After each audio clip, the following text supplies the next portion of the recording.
सत्संगत जी, प्यार से कहना धन निरंकार जी। आप सब बहुत ही भक्ति भाव में ये सत्संग में जब आए हैं और बहुत ही अपनी श्रद्धा रखते हुए जो भी वक्ता आज बोले उनको श्रवण किया कि कैसे ये निरंकार प्रभु परमात्मा, ये जो कायम दायम रहने वाला सच, जो समय के साथ बदलता नहीं है, और वही बात कि हम सब जो आए हैं, उत्पन्न हुआ है हमारा, ये निरंकार ही है जो हर एक चीज़ का शुरुआत भी इसी में है और अंत भी यही लेता है। तो वैसे ही ये मनुष्य के जो शरीर में हमारी जो आत्मा है, ये इस परमात्मा का ही अंश है, और कैसे इसी के ही आधार में अगर हम अपना जीवन बिताएं तो वो ही जीवन हमारे लिए एक बहुत ही हमारे अच्छाई के लिए हमारे साथ आगे बढ़ेगा। तो कैसे कोई महात्मा ने भाव रखा कि हर ताले की चाबी की बात होती है, और कोई महात्मा ने ये भाव रखे कि ये मन में अगर ताला लग जाए तो फिर जो भी गलत भाव होते हैं ये मन में ही वो घुस ही ना सकें। तो वैसे ही दासी के भी जहन में आया कि अगर ये निरंकार जो है वो हर ताले की चाबी है, हर समस्या का हल है, कि कैसे हम अगर किसी भी चीज़ में पढ़ें, अगर हम ये मान के चलें कि आज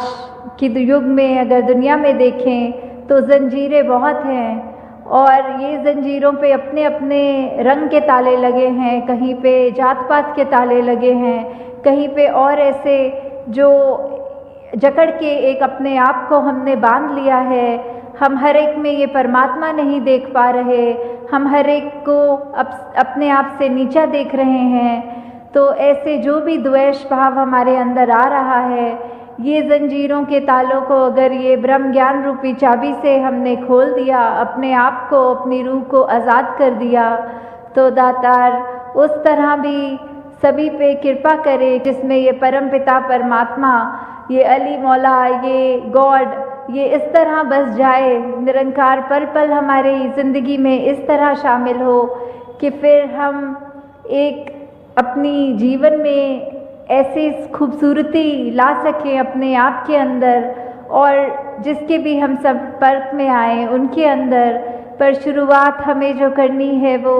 अपने अंदर से ही करनी है, कि कैसे हम अगर प्रतिदिन ये निरंकार का एहसास करेंगे, सोचें कि हमारा मन साफ रखना है, हमने ये महान जो हमारा विश्वास को एक अटूट बनाना है, उसको करने का सिर्फ एक ही तरीका है कि हम मन से इस निरंकार के साथ जुड़े रहें। और उसको और मजबूती देने के लिए ये सत्संग का भी जो आज आयोजन है या करते हैं, उसके पीछे बात सिर्फ इतनी है कि हम ये एहसास कर पाएंगे, हम अपने लिए, अपने समाज के लिए, ये एक यूनिवर्सल ब्रदरहुड की जहाँ बात आती है, वासुदेव कुटुंबकम की बात आती है, ये उसी तरह हमने कैसे अपने आप में एक जो यूनिटी की बात आती है कि चाहे कितने भी भिन्न भिन्न दिखते हों, ये अंदर से एक होना वाली बात। तो ऐसी कितनी ही चीज़ें हैं जिसको हम सत्संग रूप में आते हैं तो हमारे जीवन के वो पहलू को ये शुद्ध विचार सुन सुन के वो और मजबूती मिलती है। तो उसी प्रकार जब हम ये सिमरन का भी सहारा लेते हैं, उससे भी हमारे मन के जो भी भाव हैं वो निरंकार के आगे अरदास रूप की, जितना भी हमने अगर कोई जाने अनजाने गलती करी तो उसको बख्शवाने की बात, अपने आप को उस तरह अपना अस्तित्व ख़त्म करने की बात। तो वहाँ ये जो सिमरन का हमने सहारा लिया,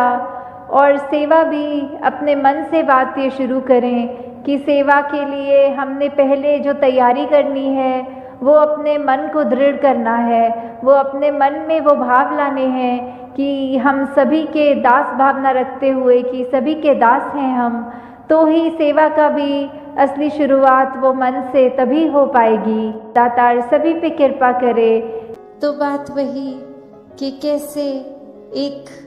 जो बात है कि ये कर्म इंसान का क्या है, वो यही कि मानवीय गुणों को जीना है, मानवीय गुणों को फैलाना है।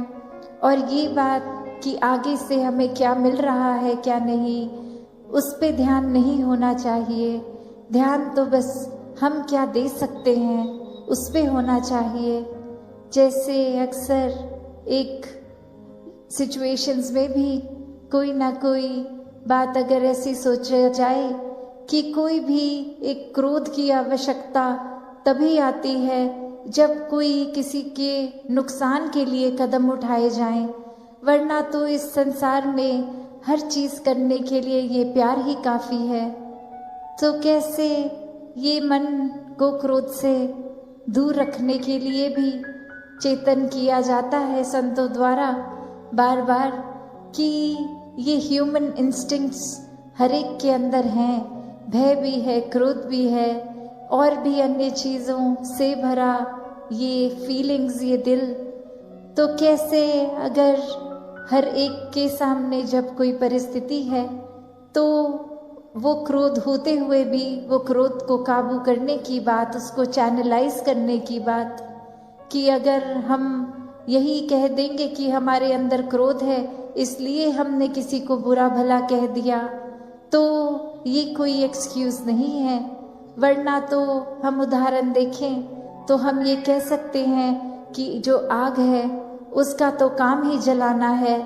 पर हम अपने घरों में भी देखते हैं जब वही एक आग के ऊपर कोई तवा रख दिया जाता है तो आटा रखने के बाद वो एक चपाती ये फुल्का बनता है, वो आटा जल नहीं जाता। तो कैसे वो आग को भी एक चैनलाइज किया जा सकता है। तो बात वही कि हर कोई चीज़ इस पूरे संसार में अगर हम उस नज़रिए से देखें तो निराकार से ही जोड़ती है, क्योंकि हर चीज़ में निराकार है। तो कोई भी चीज़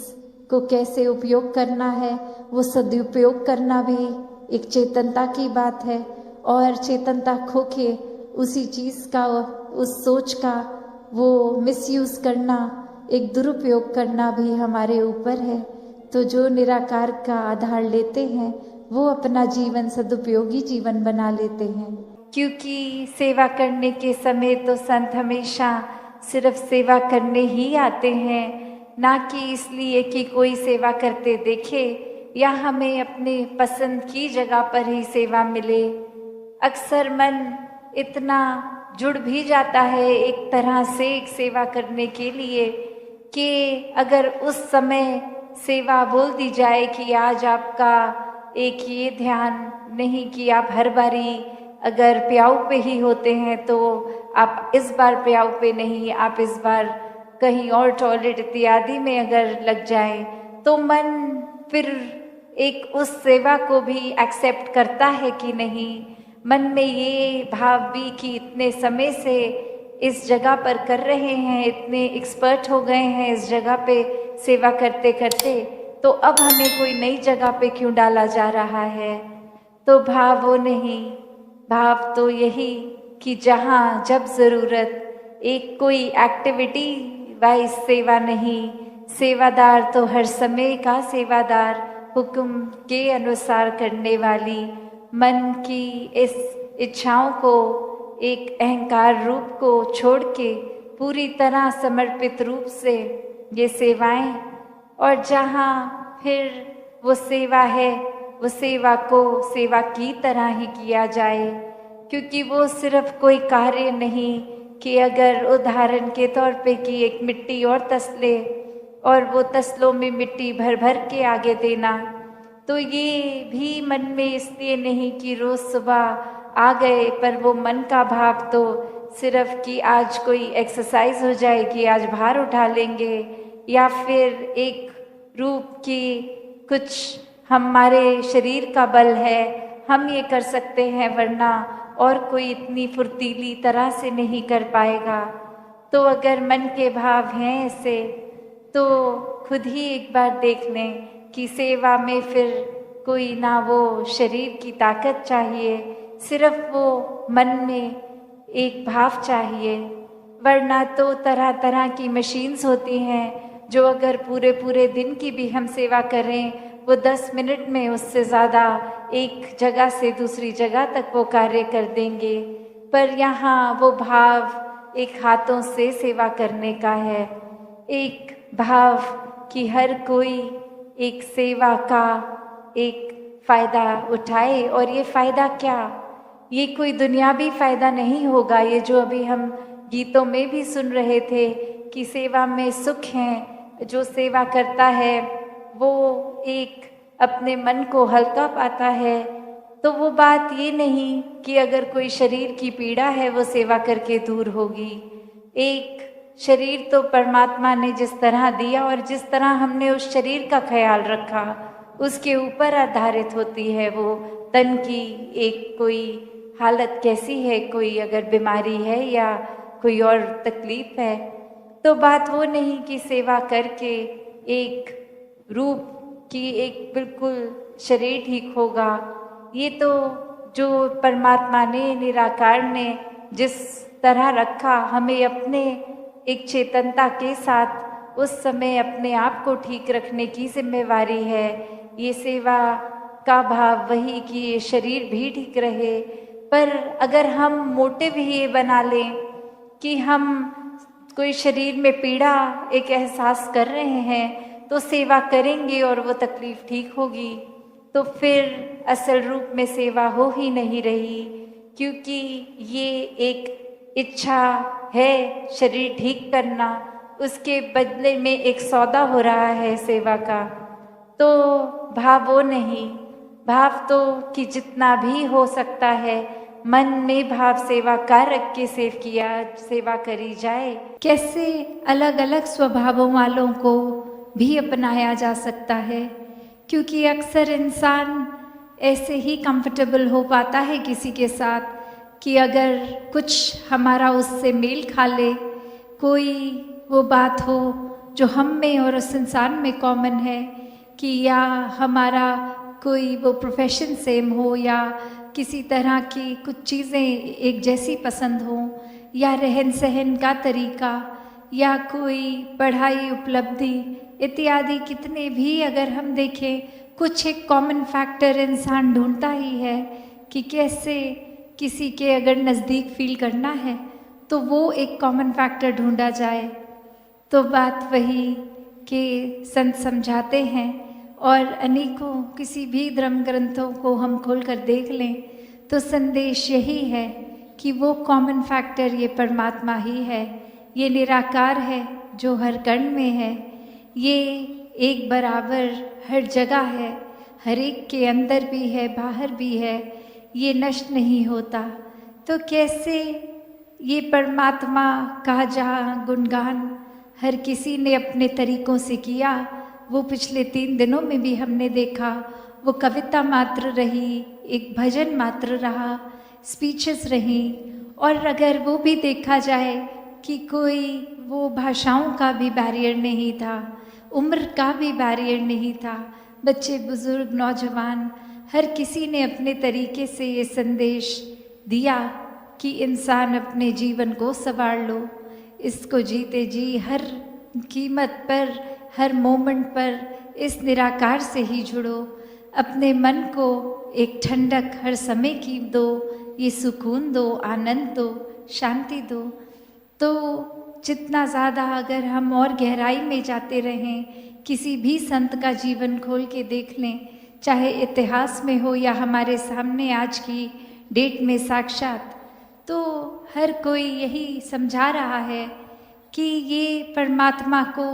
हम किसी भी एक कोई कीमत चुका के नहीं, एक मुफ्त में ही परमात्मा मिल रहा है। उस संतों ने भी जैसे महाराष्ट्र में यहाँ एक बात इस तरह लिखी कि देव गया रुका ना लागे रुका मोल याही, कि कैसे एक ये देव गया फुका की बात की, ये मुफ्त में ये परमात्मा मिला है, और ये परमात्मा को हासिल करने के लिए एक तरफ तो अगर ऐसा भी कहा गया है कि कोई मोल नहीं लगा, और दूसरी तरफ हम अगर देखें तो ये भी कहा जाता है कि इस परमात्मा को तो हम अगर अपना शीश कटवा कर भी पालें तो भी ये सौदा एक सस्ता सौदा रहेगा। तो कैसे ये कीमती निराकार है, ये परमात्मा है, जहाँ एक तरफ ये सौदा मुफ्त कहा जा रहा है, उस तरफ दूसरी तरफ ये इतना कीमती। तो वो बात सुनने में दो अलग अलग बातें हैं, पर अगर गहराई में उतरे तो फिर ये सौदा सर कटवा के सस्ता भी इसलिए कह रहे हैं जीवन को, क्योंकि इसमें जो सर कटने की बात है वो अहंकार रूपी सर है, वो ईगोइस्टिक हेड हमारा, जो हर समय अपने आप को प्रथम मान रहा है। और कैसे फिर ये संसार में ये हर कोई जान लेता है कि जहाँ एक अपनी मैं को सिर्फ खोकर इतना बड़ा परमात्मा, ये असीमित परमात्मा मिल सकता है, और सिर्फ हमें वो प्राप्त करने से अहंकार ही रोकता है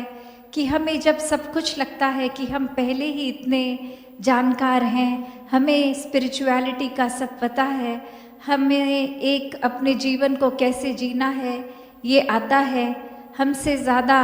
एक भक्ति किसी ने नहीं करी, या हमसे ज़्यादा ब्रह्म ज्ञान की अवस्था को किसी ने नहीं एक प्राप्त किया। हम बहुत अपने स्पेयर में विज्ञानी रहे हैं या कुछ भी तरह का एक नॉलेज हमारा बेस अच्छा है। तो ऐसे अगर सोच विचार करके अपने आप को ही श्रेष्ठ मान लिया, प्रथम मान लिया, तो फिर तो ये स्पिरिचुअलिटी